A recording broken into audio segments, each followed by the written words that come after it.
sabe, tá chegando no canal agora, meu nome é Renan, tá? Tenho 28 anos e esse canal tem o intuito de mostrar o dia a dia de uma pessoa comum, assim como vocês, como eu, que curte academia e tudo mais, tá nessa busca aí, mas não é playboy, não tem tempo pra dormir, o cara é 4, faz faculdade.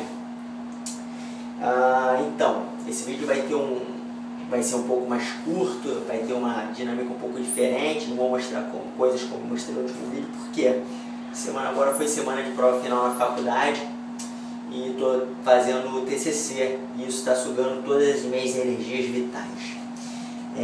Vamos lá. Primeira coisa, tá?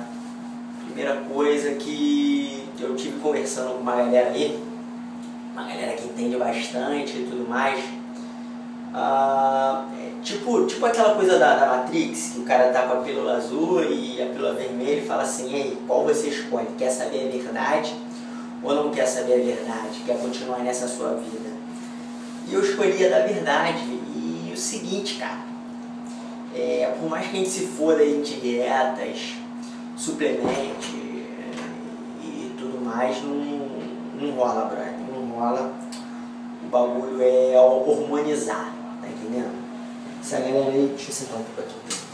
Essa galera aí que mostra, por exemplo, no DVD deles, cara é 4, no dia a dia, tipo, regrado, cara, eles não levam essa porra não, brother. Eles não levam essa porra não. Os caras comem, porra, batata frita, comem sorvete, o cara é 4, e por que dá aquele shape? Hormônios, no ciclo fora, no cara é 4, tá entendendo? E vi que essa porra aí, só não sei onde compra, certo? Essa porra tem que comprar original, porque tem falsificação pra caralho aí. Vou correr atrás aí de alguém, ver se alguém sabe. E é isso aí, irmão. Se você quer ser alguém, quer competir pelo menos no body fitness, body shape, tem que mandar um hormônio pra dentro, tá entendendo? Então é isso aí. Valeu, galera. Só esse recadinho aí pra vocês ficarem ligados.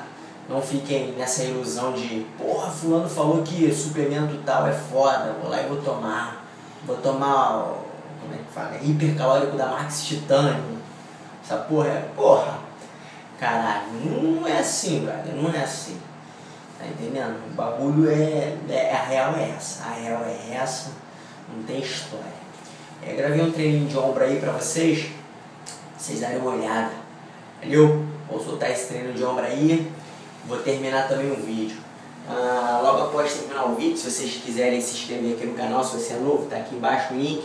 Tem uma página minha lá no Facebook, Marombeiro Pobre canal do YouTube, tá? Também aqui embaixo vai estar o link. Se possível vocês derem um joinha aí, compartilhem esse vídeo, faz esse bagulho todo aí. Valeu, galera, um abraço, até logo, fica com o clipe aí do meu treininho de ombro.